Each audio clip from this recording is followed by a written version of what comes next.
नमस्कार मित्रांनो, Ahmednagar college junior wing e क्लासरूममध्ये आपले पुनश्च एकदा स्वागत आहे.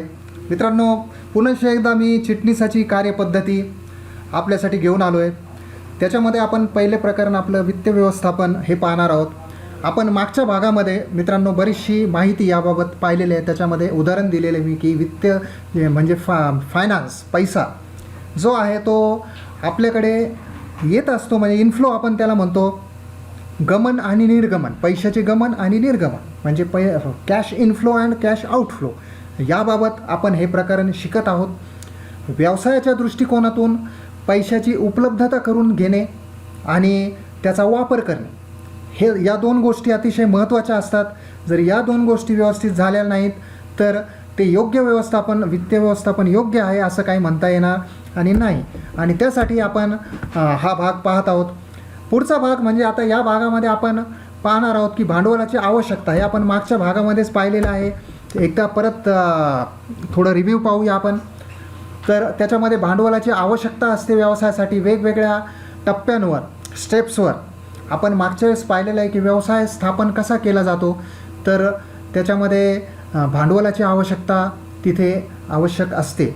आणि म्हणून आपण इथं दोन प्रकारचे भांडवल पाहिलेलं आहे, स्थिर भांडवल आणि खेळते भांडवल म्हणजे फिक्स कॅपिटल आणि वर्किंग कॅपिटल. याची आवश्यकता हे व्यवसायाला पडत असते आणि त्याचं योग्य जे काही उपलब्धता आहे ते होण्यासाठी त्यासाठी योग्य निर्णय हे चिटणीस असेल आणि त्याच्याबरोबरचे जे अधिकारी वर्ग असेल आणि संचालक मंडळ असतील यांना तो निर्णय योग्य प्रकारे घ्यावा लागतो. आणि त्यासाठी आपण पाहणार आहोत की स्थिर भांडवल उपलब्धता करणे आणि त्यासाठी जे काही आवश्यकता आहे त्याच्यावर परिणाम करणारे जे काही घटक आहेत ते कुठले आहेत आपण ते या भागामध्ये पाहणार आहोत. तर त्याच्यामध्ये बघा, व्यवसायाचे स्वरूप. स्थिर भांडवल म्हणजे फिक्स कॅपिटल आपल्याला माहिती आहे की याची जी आवश्यकता असते ही शक्यतो सुरुवातीच्या काळामध्ये असते आणि जे काही ॲसेट्स असतात, मालमत्ता आहे, हे विकत घेण्यासाठी त्याची आवश्यकता पडत असते. मग उत्पादन उद्योग असतील किंवा जे सेवा उद्योग आहेत त्याच्या ज्यामध्ये स्थिर मालमत्ता याची जी गुंतवणूक आहे ही मोठी असते आणि त्याची जी काही उपलब्ध असते ही यांना करावी लागते. म्हणजेच काय, तर मोठ्या प्रकारचे उद्योग असतील ज्याच्यामध्ये उत्पादन केलं जातं. उदाहरणार्थ एखादा प्रोडक्शन करणाऱ्या एक व्यवसाय, उदाहरणार्थ समजा एखादा साबण बनवणारा कारखाना आहे, त्यांना वेगवेगळ्या प्रकारच्या मशिनरीज लागतील, प्लॅन्ट लागेल, मालमत्ता लागेल, त्यासाठी जमीन लागेल, त्यानंतर एखादा आपण म्हणतो त्याला बिल्डिंग लागेल आणि यासाठी त्यांना मोठ्या प्रमाणावर स्थिर भांडवल लागतं. त्याचबरोबर त्या उलट एखादी ट्रेडिंग बिझनेस असेल, खरेदी विक्री करणारा बिझनेस असेल किंवा सेवा देणारा व्यवसाय असेल, ह्या व्यवसायाला जास्त प्रमाणात स्थिर भांडवलाची आवश्यकता किंवा गरज नसते. कारण काय, तर ते मोठ्या प्रमाणात त्यांना मशिनरीज किंवा प्लांट किंवा मोठी जागा याची आवश्यकता तिथं नसते आणि म्हणून व्यवसायाच्या स्वरूपावर हे स्थिर भांडवलाची आवश्यकता अवलंबून असते. त्यानंतर व्यवसायाचे आकारमान. आता व्यवसाय जेवढा मोठा त्याच दृष्टिकोनातून तेवढा त्याचं जे काही भांडवल असेल, स्थिर भांडवल असेल, हे मोठं असतं. आणि म्हणजे लार्ज स्केल आपण बिझनेस म्हणतो, लार्ज स्केल बिझनेस आणि स्मॉल स्केल बिझनेस असे प्रकार आपण त्यांना म्हणतो. तर लार्ज स्केल बिझनेससाठी जी काही स्थिर भांडवलाची आवश्यकता आहे ती जास्त असते आणि त्याच दृष्टीने जे काही त्या उलट जे काही छोटे व्यवसाय असतात म्हणजे शॉर्ट स्केल बिझनेस असतात, यांची जी आवश्यकता असते स्थिर भांडवलाची ही कमी प्रमाणात असते. त्याचबरोबर व्यवसायाची व्याप्ती. आता व्यवसायाची व्याप्ती म्हणजे काय, व्यवसाय कशा प्रकारचा आहे आणि किती मोठ्या प्रमाणात आहे, त्याच्यामध्ये उत्पादन असेल, वितरण असेल, वेगवेगळ्या प्रकारची जी काही त्यांची कार्य आहे त्याची जर व्याप्ती जास्त असेल तर त्यामध्ये परत स्थिर भांडवलाची जी आवश्यकता असते ती जास्त असते. आणि या उलट जर त्याची व्याप्ती कमी असेल तर त्याची आवश्यकता जी आहे ही कमी असते. त्यानंतर भाडे तत्वाचे प्रमाण. जर उद्योजकाने भाडेपट्टी तत्वावर मालमत्ता संपादन केलेलं असेल तर त्यासाठी निश्चितच जे काही स्थिर भांडवल आहे याची आवश्यकता ही कमी प्रमाणात असते. मात्र एखादा व्यवसाय किंवा उद्योग हे आपल्या मालकीची जे काही ॲसेट्स असतील, हे जर मालकीचे असतील, त्यांना स्वतःचे घ्यायचे असतील, तर त्यासाठी स्थिर भांडवल हे नक्कीच जास्त लागणार आहे. म्हणजे उदाहरणार्थ एखाद्या व्यवसायाला जागा घ्यायची आहे, इमारत घ्यायची आहे, मशिनरीज घ्यायची आहे, भाडेतत्त्वावर न घेता हे स्वतःच्या मालकीची घ्यायची असेल, तर त्यावेळेस त्यांना जास्त मोठं म्हणजे स्थिर भांडवल जे आहे त्याचं जे प्रमाण आहे हे जास्त लागतं. त्याचबरोबर उपकराराचा व्यवस्था, उत्पादनाच्या काही प्रक्रिया जर उद्योजकाने करार करून इतराकडे सुपूर्द करण्याचा विचार केला असेल, तर अशा प्रक्रिया पाडण्यासाठी किमान मालमत्तेची गरज असते. त्यामुळे व्यवसायामध्ये स्थिर भांडवलाची गरज कमी असते. म्हणजे उदाहरणार्थ काय की एखादा व्यवसाय आहे, त्याने काय केलं, दुसऱ्याकडे आपल्या व्यवसायाचा कॉन्ट्रॅक्ट दिला. तो व्यवसाय काही करत नाही, तो काय करतो, दुसऱ्याकडून ते गोष्ट करून घेतो. उदाहरणार्थ प्रोडक्शन आहे, एखादी कंपनी आहे, ती दुसऱ्या कंपनीकडून प्रोडक्शन करून घेते. अशा वेळेस तिला तर काही मशिनरीची किंवा मोठ्या जागेची आवश्यकता पडणार नाही. अशा वेळेस जे स्थिर भांडवल आहे याचं प्रमाण जे आहे हे कमी असतं. त्यानंतर जुन्या मालमत्ताची संपादन करणे. जुनी यंत्रसामुग्री असेल, जुनी साधने असतील, तर अशा वेळेस जी काही स्थिर मालमत्ता आहे, भांडवल आहे, त्याचं प्रमाण अत्यंत कमी असतं. मात्र तुम्हाला जर आधुनिक तंत्रज्ञान घ्यायचं असेल किंवा नवीन मशिनरीज, नवीन संसाधने घ्यायची असतील, तर त्यासाठी तुम्हाला स्थिर भांडवल हे जास्त प्रमाणात लागते. त्याचबरोबर सवलतीच्या दरात मालमत्ता संपादन करणे. त्यानंतर बघा, सवलतीच्या दरात म्हणजे काय, औद्योगिक विकासाला चालना द्यायसाठी सरकार कधी कधी काय करतं, कमी दरामध्ये म्हणजे सवलतीच्या दरामध्ये जमीन असेल किंवा प्लांट असेल, साहित्य असेल, तुमची यंत्रसामुग्री आहे, हे हप्त्याने असतील किंवा सबसिडीवर किंवा ग्रँट देऊन अशा प्रकारे सरकार एखाद्या व्यवसायाला देत असते. आणि अशा वेळेस निश्चितच त्या व्यवसायासाठी जे काही लागणारं स्थिर भांडवल आहे हे कमी प्रमाणात तिथं लागते. त्यानंतर आंतरराष्ट्रीय स्थिती. आता आंतरराष्ट्रीय पातळीवर ज्या संस्था आहेत व्यवसाय करणाऱ्या, हा घटक खूप महत्त्वाचा आहे. कारण काय आहे, युद्धाची शक्यता असताना व पुढे यामुळे सामग्रीची कमतरता भासल्यास शक्यता निर्माण होणार असेल, तर कंपनीची जी स्थिर मालमत्ता आहे विस्तारासाठी ती मोठ्या प्रमाणात निधी गुंतवण्याचा निर्णय घेते. उदाहरणार्थ एखादी आपत्कालीन स्थिती आली, अशा वेळेस कंपनी काय करते की भविष्यकालीन दृष्टीने मोठ्या प्रमाणात गुंतवणूक आधीच करून ठेवते स्थिर मालमत्तेमध्ये. मग त्यावेळेस अशा वेळेस स्थिर मालमत्तेसाठी किंवा जे काही भांडवल आहे, स्थिर भांडवल, याची जी आवश्यकता आहे ही जास्त लागते. त्याचबरोबर अर्थव्यवस्थेचा कल. आता कंपनीचा भविष्यकाळ जो आहे हा उज्ज्वल असण्याची अपेक्षा असेल, तर सर्व प्रकारचे व्यवसाय विस्तारासाठी हिरवा कंदील दाखवला जातो. अशा स्थितीमध्ये मोठ्या प्रमाणात निधी स्थिर मालमत्तेमध्ये गुंतविला जातो. त्यामुळे काय, भविष्यात त्याचा फायदा मिळायला मदत होते. आता भविष्यकालीन अंदाज, आपल्याला भविष्यकाळामध्ये अशा प्रकारे फायदा होऊ शकतो. आणि अशा वेळेस कंपनी किंवा एखादा व्यवसाय काय करते, तर ठराविक वस्तूची उत्पादन जे आहे जास्त प्रमाणात करते.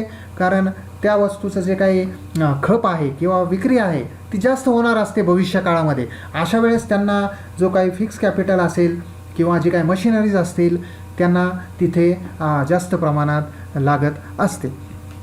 त्यानंतर लोकसंख्येचा कल. आता लोकसंख्या जी आहे उच्च दराने वाढत आहे. काही उत्पादक व्यवसाय वाढीसाठी ही चांगली संधी आहे.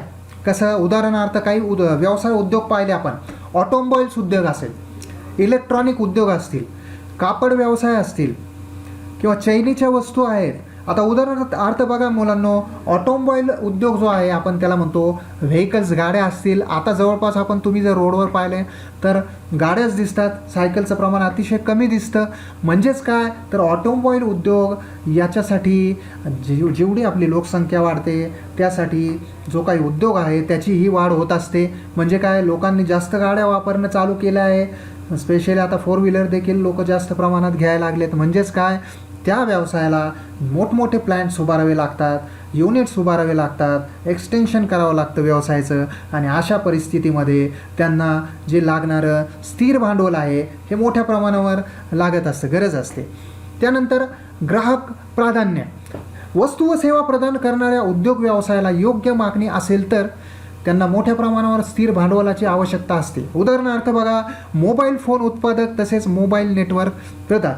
आता सध्याच्या परिस्थितीमध्ये मुलांना आपल्याला माहीत आहे की मोबाईल उद्योग जो आहे, मोबाईल तयार करणाऱ्या कंपनीज असतील किंवा नेटवर्क कंपन्याज असतील किंवा वेगवेगळ्या प्रकारचे तुम्हाला सेवा देणाऱ्या कंपन्या आहेत, त्यांचं जे काही व्यवसाय आहे हे मोठ्या प्रमाणात चाललेले. कारण का, मोबाईल ही आता आवश्यक गरज झालेली आहे सर्वांसाठी, आणि क्वचित असा एखादा व्यक्ती दिसतो आपल्याला की ज्याच्याकडे मोबाईल नाही आहे.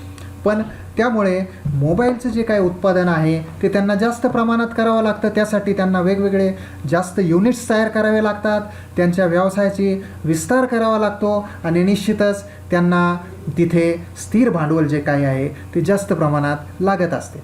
त्यानंतर स्पर्धा आहे, कॉम्पिटिशन आपण म्हणतो, स्पर्धात्मक घटक देखील इथं अतिशय महत्त्वाचे आहेत. त्याच्यामध्ये बघा, जे काही वेगवेगळे प्रतिस्पर्धी आहेत, त्यांच्या ज्या काही एखाद्या व्यावसायिकाने स्वयंचलित यंत्रणा राबवण्यास सुरुवात केली तर त्याच प्रकारच्या व्यवसायात कार्यरत असणाऱ्या इतर व्यावसायिक त्याचे अनुकरण करण्यास उद्युक्त होतात. आता आपण मोबाईल कंपन्यांचंच उदाहरण घेतलेले आहे. आपल्याला अनेक मोबाईल वेगवेगळ्या कंपन्या वेगवेगळ्या चांगल्या प्रकारचे स्पेसिफिकेशन्स, आपल्याला जे काही ॲडव्हान्स फीचर्स हे देताना दिसत आहेत बघा, त्या कमी दरामध्ये, कमी सवलती, जास्त सवलतीमध्ये. आणि अशा वेळेस काय होतं, स्पर्धा वाढती आहे. मग आपले जी काही कंपनी असेल किंवा व्यवसाय आहे तो टिकवण्यासाठी, स्पर्धेमध्ये टिकवण्यासाठी, त्याचा प्रगती करण्यासाठी या ज्या व्यवसाय संघटना आहेत या जास्ती संसाधने निर्माण करतात, आणि त्यासाठी त्यांना जास्त प्रमाणावर भांडवल, स्थिर भांडवलाची आवश्यकता असते. तर मित्रांनो, आत्तापर्यंत आपण स्थिर भांडवल म्हणजे फिक्स कॅपिटल याबाबत माहिती पाहिली की जे काही ॲसेट्स आहेत कंपनीचे, जे काही मालमत्ता आहे त्यासाठी लागणारे जे काही भांडवल आहे त्याला आपण स्थिर भांडवल म्हणतो, आणि त्याची आवश्यकता, उपलब्धता आणि त्याचे जे काही निर्गमन आहे म्हणजेच त्याचा वापर आहे हा योग्यरित्या करणं किती आवश्यक आहे. त्याचबरोबर आपण दुसऱ्या पद्धतीचे भांडवल पाहिलेलं आहे, खेळते भांडवल. त्याचा अर्थ आपण आधीच पाहिलं आहे, पुन्हा एकदा पाहू. दैनंदिन व्यावसायिक कार्य पार पाडण्यासाठी आवश्यक असणाऱ्या भांडवलास खेळते भांडवल असे म्हणतो. त्यालाच आपण कार्यकारी भांडवल असे म्हणतो, आणि वर्किंग कॅपिटल असे आपण त्याला इंग्लिशमध्ये म्हणत असतो. त्याच्यामध्ये आता वेगवेगळ्या कार्यासाठी, दैनंदिन कार्यासाठी इथे खेळते भांडवल आवश्यक असते. उदाहरणार्थ पगार असतात, कर्मचाऱ्यांचे पगार आहेत, तुमचे कच्चा माल घेणं आहे, प्रोडक्शनसाठी लागणारा खर्च आहे, त्यानंतर उधारीवर विकल्या जाणाऱ्या वस्तू आहेत, त्यानंतर तुम्हाला जे काही कॅश उपलब्धता आहे ती होत नसल्यामुळे खेळते भांडवल तुम्हाला तिथं आवश्यक असते. त्यानंतर वेगवेगळ्या प्रकारचे जे खेळते भांडवल आहे त्याच्यामध्ये माल साठा बांधण्यासाठी, उधार मालाच्या येणाऱ्या मूल्यांच्या वित्त पुरवठ्यासाठी, दैनंदिन खर्च भागवण्यासाठी आपण याआधीच हे पाहिलेलं आहे. त्यानंतर आणि जेस्टनबर्ग जे आहेत त्यांच्यामध्ये काय, खेळते भांडवल हे अभिसरण भांडवल आहे. त्यांच्यामध्ये काय बघा, खेळते भांडवल म्हणजे चालू संपत्तीचे आणि चालू दायित्वावरील अधिक्य. म्हणजे काय, तर तुमचे जे काही ॲसेट्स आहेत आणि लायबिलिटीज आहे याच्यामधला जो फरक आहे त्याला तुम्ही खेळते भांडवल असे म्हणू शकता. आणि या खेळत्या भांडवलाचे आपण एक चक्रीय आवर्तन इथे एका फिगरच्या माध्यमातून इथे पाहणार आहोत, एका दृश्याच्या माध्यमातून. बघा, इथं तुम्हाला एक डायग्राम दिलेले आहे, खेळत्या भांडवलाचे चक्रीय आवर्तन. आता बघा, हे चक्रीय आवर्तन म्हणजे नेमकं काय, खेळतं भांडवल तुम्हाला कशा प्रकारे लागत असतं. त्याच्यामध्ये बघा, तुमच्या खेळत्या भांडवलासाठी निधीची आवश्यकता असते, म्हणजे पैसा कसा उभा राहायचा. त्याच्यामध्ये निधीचा जो प्रमुख आहे तो त्याची व्यवस्थापन करत असतो, म्हणजेच चिटणीस हा व्यवस्थापन करतो. त्याच्यामध्ये कच्चा माल खरेदी करण्यासाठी, त्याच्यानंतर उर्वरित भाग जो आहे खेळत्या भांडवलाचा तो वेतन देण्यासाठी असेल किंवा इतर जे काही व्यवसायाचे खर्च आहेत ते देण्यासाठी हे खेळते भांडवल जे आहे त्याचा वापर केला जातो. त्याचबरोबर रोख स्वरूपात जे काही खेळते भांडवल आहे त्याचे रूपांतर माल साठ्यामध्ये म्हणजेच इन्व्हेंटरीजमध्ये केला जातो. त्याचबरोबर कच्च्या मालावर प्रक्रिया होते, त्यानंतर ती वस्तू विक्री केली जाते. शक्यतो जर ती रोख विक्री केली गेली तर तुम्हाला खेळते भांडवलाचं जे प्रमाण आहे ते कमी लागेल, कारण तुमचा पैसा जो आहे तिथं उपलब्धता होत असते. मात्र तुमच्या जर वस्तू ज्या आहेत, प्रोडक्शन केलेल्या वस्तू ज्या आहेत, या जर तुम्ही उधारीने जास्त प्रमाणात विकत असताल तर मात्र तुम्हाला तिथं इनफ्लो, कॅश इनफ्लो जो आहे तो होत नाही, म्हणजे पैशाची उपलब्धता तिथे होत नाही आणि त्यासाठी तुम्हाला खेळत्या भांडवल याची आवश्यकता असते आणि त्याची जे काही उपलब्धता आहे ती तुम्हाला वेगवेगळ्या मार्गाने करावी लागते. त्याचबरोबर रोख रकमेचा एक हिस्सा म्हणजे धनको, क्रेडिटर्स यांना देण्यासाठी, आयकर भरण्यासाठी, लाभांश देण्यासाठी आणि उर्वरित भाग पुन्हा चलनात आणण्यासाठी ही खेळत्या भांडवलाची आवश्यकता इथे भासत असते आणि या एक चित्राच्या माध्यमातून तुम्ही ते पाहू शकता.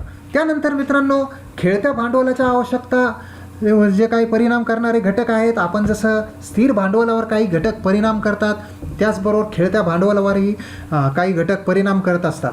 ते कशा प्रकारे तर पाहू. व्यवसायाचे स्वरूप.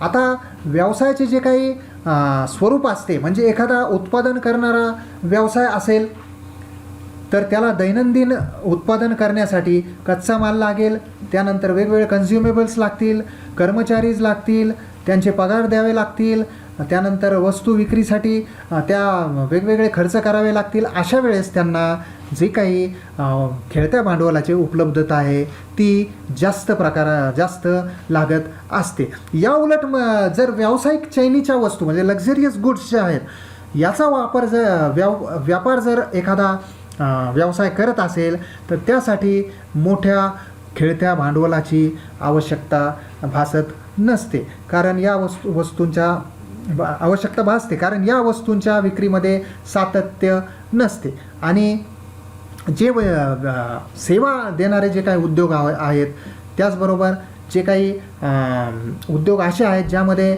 दैनंदिन खर्च कमी प्रमाणात लागतो, अशा दैनंदिन व्यवसायालासुद्धा हे जे काही खेळते भांडवल आहे हे कमी लागत असते. त्याचबरोबर व्यवसायाचे आकारमान. आता व्यवसायाचे आकारमान जे काही असते म्हणजे व्यवसायाची जे काही व्याप्ती आपण मागच म्हटलं आहे त्या व्याप्तीनुसार किंवा आकारमानानुसार एकूण कार्यक्षेत्राच्या प्रमाणावर तो ठरलेला असतो. तर मोठ्या प्रमाणावर जे काही व्यवसाय असतील, लार्ज स्केल बिझनेस आहेत, त्याच्यामध्ये जे काही खेळते भांडवलाची गरज असते ही मोठ्या प्रमाणात असते. त्याच्यानंतर आपण याआधी पाहिलं की व्यवसायाचे स्वरूप आणि त्याच्यामध्ये एक घटक अजून आहे मित्रांनो की आपल्याकडे कॅश इनफ्लो किती येतं आणि कॅश आउटफ्लो किती जातं, याचं जो काही गुणोत्तर आहे त्याच्या प्रमाणात देखील तुम्हाला खेळते भांडवलाची आवश्यकता असते. तुम्ही जर एखादा व्यवसाय करताय आणि प्रोडक्शन असेल समजा आणि त्या व्यवसायामध्ये विक्री करताय पण ती उधारीवर होत असेल, तिचा जर इनफ्लो कमी असेल तर अशा वेळेस तुम्हाला खेळते भांडवल जास्त लागेल. मात्र जर तुमच्याकडे पैशाचा ओघ सतत सुरू असेल, आपण पहिल्या मुद्द्यामध्ये पाहिलेलं आहे, पैशाचा ओघ जर सतत सुरू असेल म्हणजे इनफ्लो जर सतत सुरू असेल तर खेळते भांडवलाचं प्रमाण जे आहे ते कमी लागतं. त्याचबरोबर विक्रीचे प्रमाण. आता तुम्ही एखादी वस्तू उत्पादन करून ठेवलेले आहे, प्रोडक्शन करून ठेवलेले आहे, मात्र त्याचे विक्रीचे जे प्रमाण आहे हे अत्यंत कमी आहे किंवा विक्री जी आहे ही उधारीवर जास्त प्रमाणात होते, अशा वेळेस तुम्हाला खेळते भांडवल जे आहे हे जास्त प्रमाणात लागणार आहे, कारण तुम्हाला पैशाची उपलब्धता जी आहे ही कमी होते आणि म्हणून तिथे तुम्हाला खेळते भांडवल जास्त प्रमाणात लागायची शक्यता असते. उत्पादन चक्र.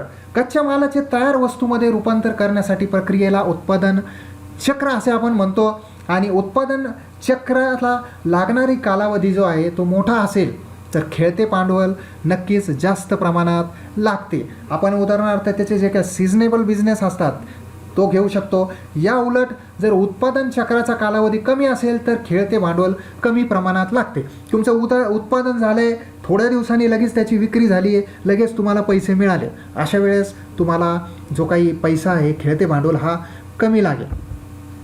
व्यापारी चक्र. जेव्हा बाजारात तेजी असते त्यावेळेस विक्रीच्या प्रमाणात वाढ होत असते, वस्तूंचा साठा जो आहे तो वाढवणं आवश्यक असते. अशा वेळेस माल साठा करून ठेवण्यासाठी जास्त खेळते भांडवल लागत असते आणि यासाठी अतिरिक्त खेळत्या भांडवलाचा उपयोग करणे क्रमप्राप्त होते. या उलट जर मंदीचा काळ असेल तर अशा वेळेस विक्री कमी असते, त्यामुळं किंवा उत्पादन कमी असते. अशा वेळेस खेळत्या भांडवलाची आवश्यकता जी आहे ही अत्यंत कमी असते. त्यानंतर खरेदी व विक्रीची अट. याच्यामध्ये खरेदी करताना उधारीच्या सवलतीचा फायदा होतो, पण विक्री करताना मात्र अशा ग्राहकांना सवलत मिळत नाही. तर अशा धोरण राबवणाऱ्या कंपनीज खेळते भांडवल कमी लागत असते. या उलट कंपनीला उधारीवर माल मिळत नाही, पण विक्री करताना वस्तू उधारीवर द्याव्या लागतात. अशा वेळेस मात्र कंपनीला जास्त खेळते भांडवल लागत असते. त्यानंतर उधारीवर अंकुश ठेवणे. उधारीवर जर तुम्ही अंकुश ठेवत असाल म्हणजे उधारी कमीत कमी जर तुम्ही करत असाल तर अशा वेळेस निश्चितच तुम्हाला खेळते भांडवल कमी लागेल, कारण पैशाची उपलब्धता तुम्हाला तिथे होत असते. व्यवस्थापनाची कुवत. आता उत्पादन व वितरण यामध्ये योग्य समन्वय साधण्यास जी काही खेळते भांडवल आहे याची आवश्यकता कमी लागते. मात्र कंपनीस असे झाले नाही तर त्याची जी काही आवश्यकता आहे खेळते भांडवलाची ही जास्त प्रमाणात लागत असते. बाह्य घटक. वित्त संस्था तसेच बँक असतील जर जरुरीच्या वेळेस निधी उपलब्ध करून देत असतील तर खेळत्या भांडवलाची आवश्यकता कमी पडत असते. आता मित्रांनो, भांडवल संरचना हा जो आपला शेवटचा भाग आहे त्याच्यामध्ये भांडवल संरचना म्हणजे काय, तर भांडवलाच्या इच्छित प्रमाणानुसार विविध स्रोतांची निधी एकत्र करणे म्हणजेच भांडवल संरचना होय. आता वेगवेगळे जे काही स्रोत आहे, स्रोत म्हणजे काय, सोर्सेस, मार्ग, जे काही वेगवेगळे मार्ग आहेत याचं जे काय गुणोत्तर आहे हे योग्यरित्या राखलं जाणं यालाच आपण भांडवल संरचना असे म्हणतो. त्याला आपण प्रतिभूतींचे मिश्रण असेही म्हणतो. त्यासाठी आपण एक व्याख्या पाहू. उद्योगात व्यवसायात गुंतवलेले दीर्घमुदतीचे व वैविध्यपूर्ण निधी म्हणजे काय, तर भांडवल संरचना होय. आता त्याच्यामध्ये 3 प्रकारचे घटक आपल्याला पाहायला मिळणार आहेत. समहक्क भाग भांडवल, अग्रहक्क भाग भांडवल आणि प्रतिधारण संचयी नफा आणि कर्जाऊ भाग भांडवल. तर समहक्क भाग भांडवल म्हणजे काय, तर हा एक प्राथमिक स्रोत आहे ज्याला आपण शेअर्स म्हणतो, इक्विटी शेअर्स. हा आपण भागधारकांकडून म्हणजेच त्यांना भाग विक्री करून जी काही जनता आहे त्यांना भाग विक्री करून त्यांच्याकडून हे भांडवल उभारत असतो. आता त्याच्यामध्ये काय आहे तर त्यांना या भाग भांडवलावर लाभांश दिला जातो आणि तो अस्थिर दराने असतो. हे कंपनीचे किंवा व्यवसायाचे स्वतःचे भांडवल असे आपण मानतो. त्याचबरोबर अग्रहक्क भाग भांडवल. आता या भागांना जो लाभांश आहे किंवा विसर्जनाच्या वेळेस जी परतफेड आहे त्यांना अग्रहक्क दिला जातो, त्यामुळे यांना अग्रहक्क भाग भांडवल असे म्हटले जाते. त्याच्यामध्ये स्थिर दराने त्यांना लाभांश दिला जातो आणि याच्यामध्ये मतदानाचा हक्क मात्र भागधारकांना नसतो, जसं समहक्क भागधारकांना असतो. त्यानंतर प्रतिधारण किंवा संचयी नफा. आता निधी उभारण्यासाठी हा अत्यंत महत्त्वाचा मार्ग आहे. त्याच्यामध्ये नफा जो कंपनीला प्राप्त होतो, जो नफा मिळतो, कंपनी जो नफा, प्रॉफिट ज्याला आपण म्हणतो, या प्रॉफिटमधून, या नफ्यामधून काही भाग बाजूला काढला जातो आणि त्याची पुनर्गुंतवणूक कंपनीमध्ये किंवा व्यवसायामध्ये केली जाते. यालाच आपण नफ्याचे भांडवलीकरण ही म्हणतो. आणि पुढचे एक अजून भांडवल संरचनेचे घटक आहे ज्या मार्गाने आपण भांडवल उभारणी करू शकतो ते म्हणजे कर्जाऊ भांडवल. तर कर्ज एखादा व्यवसाय घेते त्याच्यामध्ये कर्ज रोखे असेल किंवा विविध व्यवसाय वित्तीय संस्थांकडून किंवा बँकांकडून मुदतीचे कर्ज घेणे. तर कर्ज रोखे म्हणजे काय, डिबेंचर्स. मागच्या वर्षी तुम्ही डिबेंचर्स किंवा कर्ज रोखेबाबत अभ्यास केलेला असेल आणि त्याच्यामध्ये कर्ज रोखेधारक हा कंपनीचा क्रेडिटर आपण मानत असतो. तो कंपनीला कर्ज रूपाने पैसा पुरवत असतो आणि त्याला निश्चित दराने व्याज द्यावे लागत असते.